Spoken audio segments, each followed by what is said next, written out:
తిరుమలగిరి సాగర్ మండలం ఉమ్, పెద్దబావి తండా ఉమ్. మన సర్పంచ్ గారు మన మధ్యలో ఉన్నారు. సార్, సార్ మీరు సర్పంచ్గా గెలిచిన కానుండి ఎలాంటి అభివృద్ధి కార్యక్రమాలు చేపట్టారు? ఎలాంటి అభివృద్ధి కార్యక్రమం అంటే ఇప్పుడు నేను సర్పంచ్ గెలిచిన కాడ నుంచి సీసీ రోడ్లు, మంచినీళ్ళు సరఫరా, సీసీ రోడ్లు అందరికీ జనాలకి బాగానే ఉంది. అందరికీ ప్రజాసేవ బాగానే చేస్తున్నాం. అందరూ అనుకూలంగా ఉన్నారు జనాలు.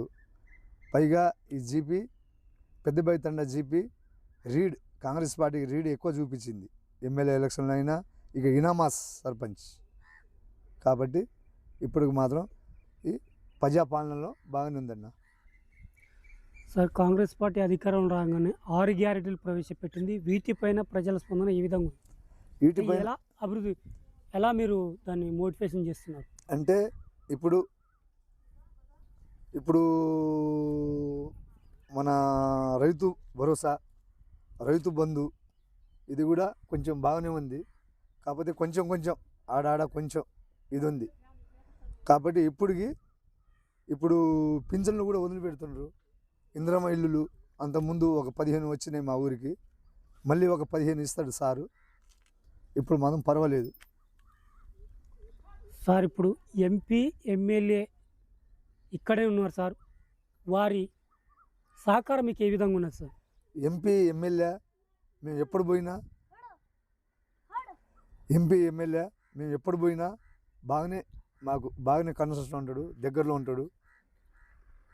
అంటే బాగానే మాట్లాడతారు.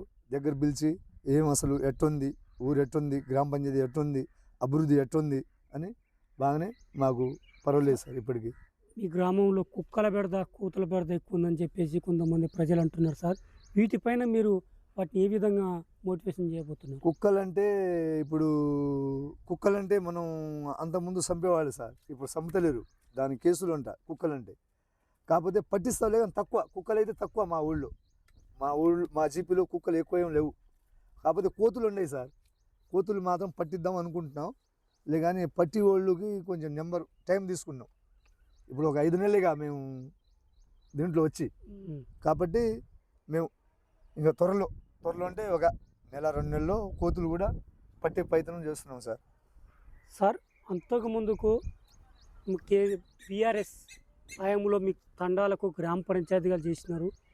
ఈ గ్రామ పంచాయతీలు కొత్తగా ఏర్పాటు చేసినందుకు మీరు ఏ విధంగా ఫీల్ అవుతారు? ఇప్పుడు టీఆర్ఎస్ ప్రభుత్వం పంచాయతీ ఏర్పాటు చేసింది సార్, అది బాగానే ఉంది.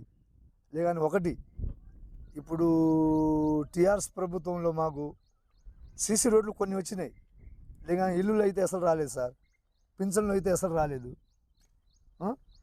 అప్పుడు ఈ భూమిలు అంటే భూభారతి కదా, అంతకుముందు ధరణి.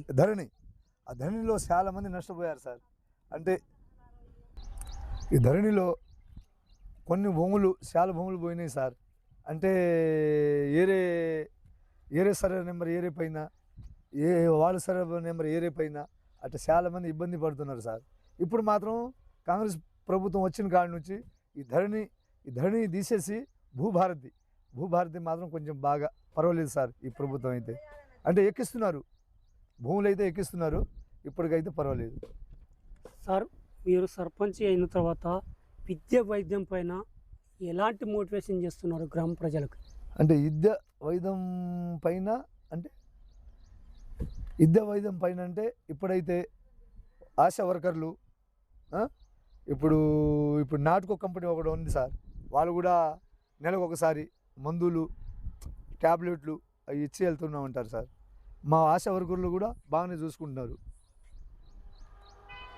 విద్య పైన అంటే ప్రైవేట్ స్కూల్లో ఎక్కడ వెళ్తున్నారు? గ్రామాల్లో ఉన్నటువంటి ఉన్నత పాఠశాలలో ఎంతమంది విద్యార్థులు ఉన్నారు సార్? మీరు ఏ విధంగా ప్రోత్సహిస్తున్నారు? అంతకుముందు కొంచెం తక్కువ ఉండేది సార్. మేము గెలిచిన కాడి నుంచి, అంటే మేము గెలిచి ఒక 5 నెలలు ఏమైంది. మేము గెలిచిన కాడి నుంచి మాత్రం జనాలకు, పిల్లలకి ఇక్కడే ప్రైవేట్ స్కూల్లో వద్దు, ఆడ బిల్లులు ఎక్కువ అవుతున్నాయి, స్కూల్ ఫీజులు ఎక్కువ అవుతున్నాయి. ఇక్కడైతే అదే చదువు కూడా అదే చదువు. ఇక్కడ మన ఇంగ్లీష్ మీడియం మొత్తం ఇక్కడే చెప్తున్నారు సార్. కాబట్టి పిల్లలు కూడా ఇంకొంచెం పెరిగే అవకాశం ఉంది సార్. సార్ మండలానికి దగ్గరలో ఉంది మీ గ్రామం, అయినప్పటికీ రోడ్డు వేసుకోలేకపోయారు. ఎక్కడ జాప్యం జరిగింది సార్? సార్ మండలానికి దగ్గర ఉంది రోడ్డు. అంటే అప్పుడు కాంగ్రెస్ ప్రభుత్వంలో ఇచ్చిన రోడ్డే సార్ ఇది మా ఊరికి వచ్చేది. అంటే ఈ శివంపూరికి వచ్చేది, జాండీ కాలనీకి వచ్చేది. అంటే కాంగ్రెస్ ప్రభుత్వంలో వేసిన రోడ్లే ఇవి. లేగానే టీఆర్ఎస్ ప్రభుత్వంలో మాత్రం రోడ్లు రాలేదు సార్. టీఆర్ఎస్ ప్రభుత్వంలో ఈ కాంగ్రెస్ ప్రభుత్వంలో మొన్న వచ్చింది ఎన్ఆర్జీసీ 10 లక్షలది వచ్చింది సార్. కాబట్టి ఊళ్ళో వేసుకున్నాం. ఊళ్ళో అంటే జనాలు కొంచెం బురదలో, రేపు వర్షానికి బురదలో ఇబ్బంది పడతారని ఊళ్ళో వేసుకున్నాం సార్. అది కూడా సార్కి చెప్పి ఆ రోడ్డు కూడా కొంచెం పెంచుతాం సార్. అట్లనే సీసీ రోడ్లు కానీ డ్రైనేజ్ వ్యవస్థ అస్తవ్యస్తంగా ఉంది. సీసీ రోడ్ల పైన గీతలు కట్టేస్తారని చెప్పేసి కొంతమంది గ్రామస్తులు మాకు చెప్పినారు సార్. వారికి మీరు ఏమైనా నోటీసులు ఇచ్చారా? సార్. నోటీస్కి అయితే ఇయలేదు సార్, మాటలతో చెప్పాము. అయితే మేము కూడా కొంచెం జాగ్రత్త చేసుకుంటాం అని అన్నారు సార్. నేను కూడా గ్రామ పంచాయతీలో తిరిగి, బజార్లో తిరిగి ఎవరు కట్టేశారో వాళ్ళ ఇంటికాడ పోయి నేను కూడా వాళ్ళకి చర్యలు తీసుకుంటున్నా. అంటే అట్ట కట్టకూడదు, అది చట్ట నేరం, ఏదైనా ఉంటే మీ ఇంట్లో కట్టుకోండి, ఒక కొట్టం వేసుకోండి అని చెప్పుకొని వచ్చాం సార్. అయితే ఇప్పుడు కూడా కొంచెం మార్పు వస్తుంది సార్. గతంలో జానారెడ్డి గారు మంత్రిగా అనేక సార్లు ప్రయాణాలు చేసిండ్రు సార్. అప్పుడు ఏ విధంగా డెవలప్ అయింది? బీఆర్ఎస్ 9 సంవత్సరాల హయాంలో మీ గ్రామానికి ఎలాంటి అభివృద్ధి జరిగింది సార్? ఈ 9 సంవత్సరాల్లోనా? జానారెడ్డి గారు అంత ముందుకు మంత్రిగా ఉన్నారు, ఎమ్మెల్యేగా ఉన్నారు. అవునవును. అప్పుడు ఏ విధంగా అభివృద్ధి చెందింది? 9 సంవత్సరాలు ఈ గ్రామాన్ని బీఆర్ఎస్ హయాంలో ఎట్లా అభివృద్ధి చెందింది? అంటే 9 సంవత్సరాలలో కొంచెం మేము కూడా పెద్దగా పట్టించుకోలేదు సార్. సార్ కూడా అప్పుడు మా బాబాయ్ పీకిల నాయక మాజీ సర్పంచ్ ఉండేవాడు. అంతకుముందు నేను వార్డు నెంబర్ చేశాను కేసరి శ్రీనివాస్ ఉన్నప్పుడు. అంటే అప్పుడు ఉమ్మడి జీపీ, అంటే శ్రీరాంపురం ఉమ్మడి జీపీలో అది పెద్దగా నాకు అవధానం లేదు సార్ అప్పుడు ఉమ్మడి జీపీలో. ఇప్పుడు ధాన్యం కొనుగోలు కేంద్రాల్లో ధాన్యం సరిగా కొంతలేరని చెప్పేసి రైతులు చాలా ఆవేదన పడుతున్నారు సార్. మీరు ఏ విధంగా స్పందించారు? రైతులకు మీరు ఎలాంటి సార్? ఇప్పుడు ధాన్యం కొనుగోలు ఇప్పటికైతే మాత్రం ఇప్పుడు మొత్తం దాదాపుగా 30% అయిపోయింది సార్. బాగానే ఉంది. అంటే మొన్న అంటే ఒకేసారి సీజన్ అనగానే కొంచెం వెనక ముందు అయింది కొన్నాళ్ళు. లేకానీ ఇప్పుడు మాత్రం కొంచెం ఫ్రీగా అయింది ధాన్యం సీజన్లో. అంటే మా మండలం కొంచెం ఫ్రీ అయింది.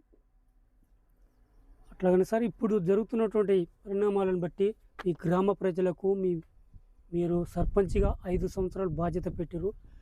వారికి మీరు ఏం చెప్పదలుచుకున్నారు సార్ మీ గ్రామ? సార్, నేను ప్రమాణం స్వీకారం చేసిన రోజే అన్న గ్రామ ప్రజలకి ఏమని, ఏ సహకారం అయినా ఎంపీ సారు, మన ఎమ్మెల్యే సారు, మన జనారెడ్డి సార్ కూడా మాకు ఫస్ట్ నుంచి తెలుసు. అని జనారెడ్డి కాలనీ కూడా పెట్టుకున్నాం ఆయన పేరు పైన అంతకుముందు. అయితే ఇప్పుడు కూడా సార్కి చెప్పించి మన ఊరు ఎట్ట డెవలప్ కావాలి, ఎట్ట చేయాలి అని సార్కి చెప్పి కూడా కొంచెం చేసుకొని వస్తుంటాము సార్. ఇప్పుడు 5 నెలలుగా అయింది, ఇంకా 4.5 సంవత్సరం ఉంది. అప్పుడు దాకా అభివృద్ధి చేస్తానని నేను కూడా మా ఊరికి మాట ఇచ్చాను సార్.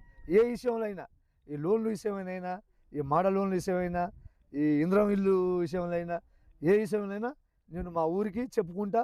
సార్ దయ వల్ల ఒక 15 ఇల్లు ఇచ్చిండు అంతకుముందు, ఇంకా ఒక 15 ఇస్తాను కూడా ఒప్పుకుండు. సరే, ఇప్పుడు కూడా వస్తున్నాయి త్వరలో. అది సార్. ఇంద్రం ఇల్లు కండువ కప్పుకున్న వారికి మాత్రమే ఇస్తున్నారని చెప్పేసి కొంతమంది గ్రామస్తులు ఆరోపిస్తున్నారు సార్. దీనిపైన సార్? లేదు సార్, అంటే కండువ కప్పుకున్న వాళ్ళకనే కాదు, అందరికీ, అంతో అరుదల వండోళ్ళకి అందరికీ. అంటే ఇప్పుడు ఇది ఈ పార్టీ ఆ పార్టీని భేదం లేకుండా అంత పార్టీ కలిపి మా ఊళ్ళో మొత్తం కలుసుకొని వెళ్తున్నాం సార్. సార్, బీఆర్ఎస్ పార్టీకి కాంగ్రెస్ పార్టీకి తేడా ఉంది సార్ అసలు? సార్, టీఆర్ఎస్ పార్టీ అంటే మాకు అంతకుముందు కూడా అవధానం లేదు సార్. కాంగ్రెస్ పార్టీ అయితే దాదాపుగా 40-50 సంవత్సరాలు మా ముత్తాత కాడి నుంచి మేము కాంగ్రెస్ పార్టీ జెండా పట్టుకొని వస్తున్నాం సార్. అందుకని పోయినసారి కూడా నేను టీఆర్ఎస్తో పోటీ పడి ఓడిపోయా పోయినసారి.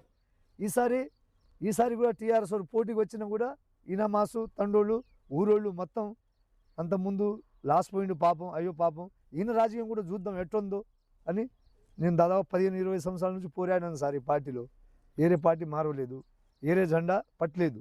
కాబట్టి ఈ పార్టీ పోరాడాను. కాబట్టి మన MP sir, MLA sir, Jana Reddy sir అందరూ సహకారంతో నాకు ఇనామాస్గా చేశారు సార్.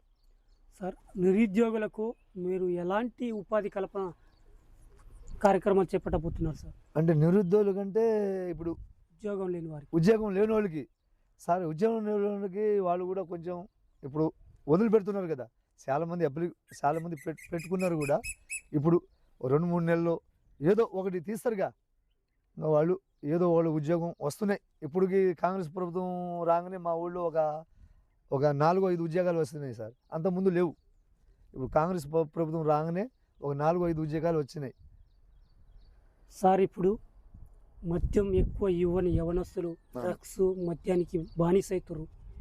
వీటిపైన మీరు ఏమైనా దృష్టి పెట్టారా? పెడితే ఎలాంటి చర్యలు తీసుకోబోతున్నారు సార్? మా ఊళ్ళో అయితే డ్రగ్స్ అయితే లేదు, మద్యపానం ఉంది. కాబట్టి మేము కూడా రోడ్డు పైన అట్లా చేయగా బాగండి, కంట్రోల్గా ఉండండి అని కొట్టోళ్ళు కూడా, షాపు దుకాణం వాళ్ళు కూడా చెప్తున్నాం. అయితే వాళ్ళు కూడా కొంచెం ఇప్పుడు నేను వచ్చిన కాడ నుంచి కొంచెం భయపడుతున్నారు. కొంచెం వాళ్ళు కూడా వాళ్ళ రూల్ వాళ్ళు చేసుకుంటున్నారనమాట. ఫైనల్గా సార్ మీ గ్రామ ప్రజలకు మీరు ఏం చెప్పదలుచుకున్నారు సార్? గ్రామ ప్రజలకు సార్ ఫైనల్గా ఏ అభివృద్ధి అయినా ఏదైనా ఇక్కడి నుంచి స్టేషన్ దాకా, పోలీస్ స్టేషన్ దాకా ఏదైనా కావాలంటే నా గురించే అభివృద్ధి జరగాలి సార్. మన సార్ వల్ల కాంగ్రెస్ పార్టీ తరఫున కంపల్సరీ అభివృద్ధి జరగాలి అని మేము ఫస్ట్ నుంచే నేను డిసైడ్ అయ్యా సార్. దీంట్లో దిగిన కాడ నుంచి సార్ ఇప్పుడు స్త్రీలకు ఎలాంటి భద్రత, గ్రామ భద్రతకు మీరు ఎలాంటి ఏర్పాట్లు చేస్తున్నారు సార్? స్త్రీలకు ఈ మధ్యలో మళ్ళీ త్వరలో సీసీ కెమెరాలు పెట్టిస్తున్నా. ఒక 1-2 నెలలకి సీసీ కెమెరాలు పెట్టిస్తున్నా. అంటే ఒక 5-6 సీసీ కెమెరాలు, ఎవరు తిరుగుతున్నారు, ఏం తిరుగుతున్నారు, ఎట చేస్తున్నారు అని. ఇంకా భద్రత లేడీస్ పైన పదన పెడతా. Thank you sir. Okay sir.